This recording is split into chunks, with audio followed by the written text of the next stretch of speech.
పాకిస్తాన్ని United states of America, ముఖ్యంగా Donald Trump America అధ్యక్షుడు ఒక టాయిలెట్ పేపర్ కంటే హీనంగా వాడారంట.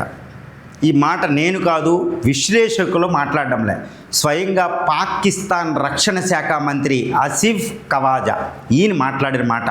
Pakistan United states of America, ముఖ్యంగా డొనాల్డ్ ట్రంప్ పాకిస్తాన్ని ఒక టాయిలెట్ పేపర్ కంటే హీనంగా వాడారు. ముఖ్యంగా 1990లో తర్వాత ఆఫ్ఘన్ తాలిబాన్ యుద్ధానికి వెళ్ళినప్పుడు దానికి మేము సపోర్ట్ చేయడం, అమెరికాకి సపోర్ట్ చేయడం, war on terror United states of America చేస్తే దాని వెనకాల వెళ్ళి పాకిస్తాను అమెరికాకు సపోర్ట్ చేయడం మేము చేసిన అతిపెద్ద తప్పు. ఇప్పటికీ మేము అనుభవిస్తున్నాం. ఇస్లామిక్ టెర్రరిస్టులు ఈరోజు మమ్మల్ని తప్పు పడుతున్నారు. మేము చేసిన పెద్ద తప్పు. పాకిస్తాన్నే అమెరికా వాడుకోవడం తప్పి ఏమీ ఇవ్వలేదు. దారుణమైన పరిస్థితి అని ఇస్లామాబాద్లో బాంబు పేలుడు, తర్వాత బలూచిస్తాన్లో తిరుగుబాటు, తర్వాత ఒక అంతర్యుద్ధ పరిస్థితులు, సివిల్ వార్ సిచ్యువేషన్ ఈరోజు పాకిస్తాన్లో ఉంది. ఈవెన్ తాలిబాన్ ఈరోజు పాకిస్తాన్కి అడ్డం తిరిగింది. ఎవరైతే సృష్టించారో వాళ్ళకే అడ్డం తిరగడం. ఎందుకంటే తాలిబాన్ ఏం చెప్తుంది, మమ్మల్ని సృష్టించారని మీరు ఎలా చెప్తారు, మా నాశనానికి మీరు అమెరికాకి సపోర్ట్ చేశారు. ముఖ్యంగా ముషరాఫ్ 2001 తర్వాత వార్ ఆన్ టెర్రర్ తర్వాత మమ్మల్ని కూల్ చేశారు, మేము తిమ్ములుకొని మేము వచ్చాం, అంతేగాని మీరు మాకు కాదు. మా ఆఫ్ఘనిస్తాన్లో భూమిని ఆక్యుపై చేయబోతున్నారని తాలిబాన్ వ్యతిరేకమైంది.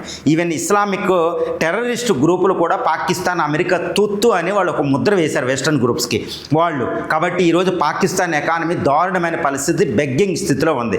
మరి పాకిస్తాన్ అమెరికా వాడుకుంది కదా, ఏమన్నా ఆదుకుంటుందా అంటే ఏమీ లేదు. పాకిస్తాన్లో ఉన్న మినరల్ రీసోర్సెస్ని దొంగిలించడానికి ప్రయత్నం చేస్తుంది. ఇండియాకి ఎగినెస్ట్గా వాడుకోవడానికి, ఇప్పుడు చైనాకి ఎగినెస్ట్గా వాడుకోవడానికి ట్రై చేస్తుంది. కాబట్టి ఆసిఫ్ కవాజీ రక్షణ శాఖ మంత్రే కాదండి, మిగిలిన వాళ్ళు కూడా చాలా సందర్భాలు అన్నారు పాకిస్తాన్నే అమెరికా వాడుకుంది, టాయిలెట్ పేపర్ కాదు, దారుణంగా ప్రాస్టిట్యూట్ లాగా వాడుకుంటుంది అనేది కూడా కొంతమంది ఆ భాషలో మాట్లాడారు, టెర్రరిస్టులు మాట్లాడారు. ఈ భాష నేను అనేది కాదు.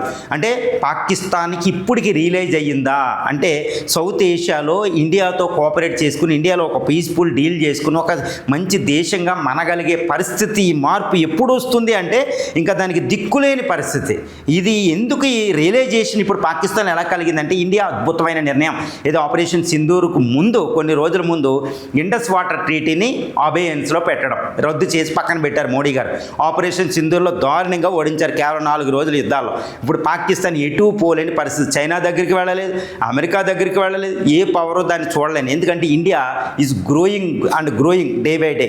ఈ గ్రోత్ ముందు అన్ని అంటే అమెరికా, పాకిస్తాన్ మిత్ర దేశాలు కూడా ఇండియా వైపు చూడడం, ఇస్లామిక్ దేశాలు కూడా అమెరికా ఇండియా వైపు చూడడమే, చైనా ఇండియా వైపు చూడడమే, ట్రేడ్ డీల్ ఇవన్నీ ట్రేడ్ చేసుకోవడమే. కాబట్టి ఎట్టి పరిస్థితుల్లో పాకిస్తాన్కి దిక్కులేని పరిస్థితి. కాబట్టి పాకిస్తాన్ ఇలాగే రియలైజ్ అయ్యి భారత వ్యతిరేకత విధానాన్ని ఆపి, టెర్రరిజాన్ని ఆపేసి భారతదేశం కోరుకున్నట్టు భారతదేశంతో సత్సంబంధాలు పెట్టుకుంటే భారతదేశం దాని అస్తిత్వానికి ఎటువంటి డేంజర్ కాదు. ఈ రియలైజేషను పాకిస్తాన్ యూత్లో ఆల్రెడీ వచ్చింది జంజీలో.